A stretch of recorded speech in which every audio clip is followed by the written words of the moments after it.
Joining me now is the Deputy Leader of the Federal Nationals and the Agriculture Minister, Bridget McKenzie. We are going to talk a portfolio. And can I ask you about the ongoing drought situation? Just how bad is it at the moment? It's really tough out there, Laura, and doesn't matter whether you're in my home state of Victoria, out at Milawa, which is west of Mildura, parts of Queensland who've been in drought for upwards of 7 years, or, you know, the Dust Bowl that is Western New South Wales. It is incredibly difficult.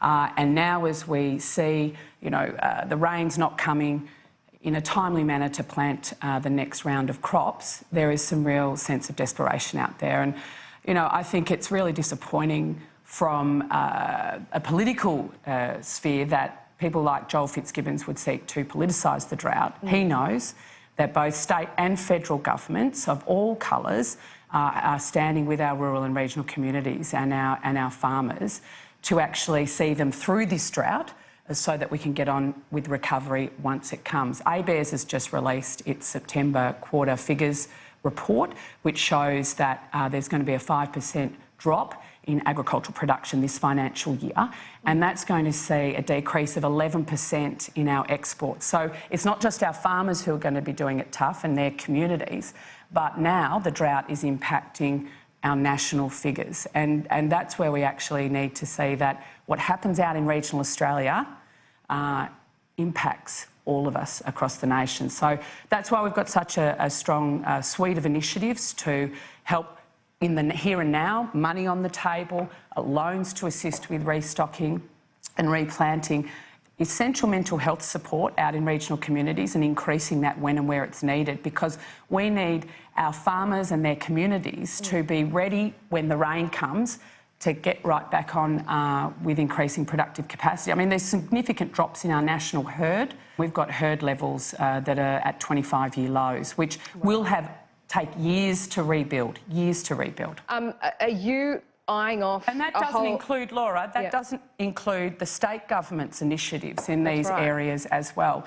And I tell you what would have been worse for our farmers, to have a Labor Party elected in May who actually put a climate policy on our community to the tune of 45% around renewable and emission targets that would severely impact not just our primary producers and agricultural landholders, but our food processing sector, which is, as we know, a high-cost energy user. What more can you do for farmers? And are you waiting till it gets to a certain level? What's the deal at the moment?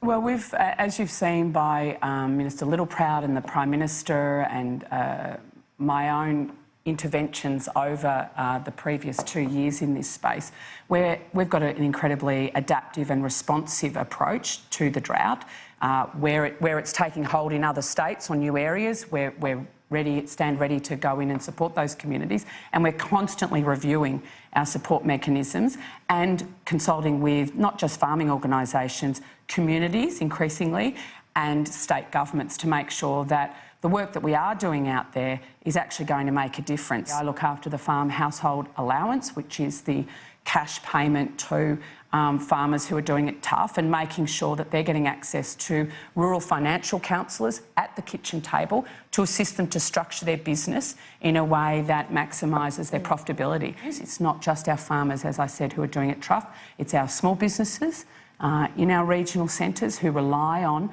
our farmers being profitable to spend their money in town. And we want vibrant regional communities there when the drought breaks. So we've got to continue to support all of regional Australia in that task. Bridget McKenzie, appreciate But we can't make it rain. We can't make it rain. You can't make it rain. Well, I'm sure someone will blame you for that. That's the only thing that's going to fix it.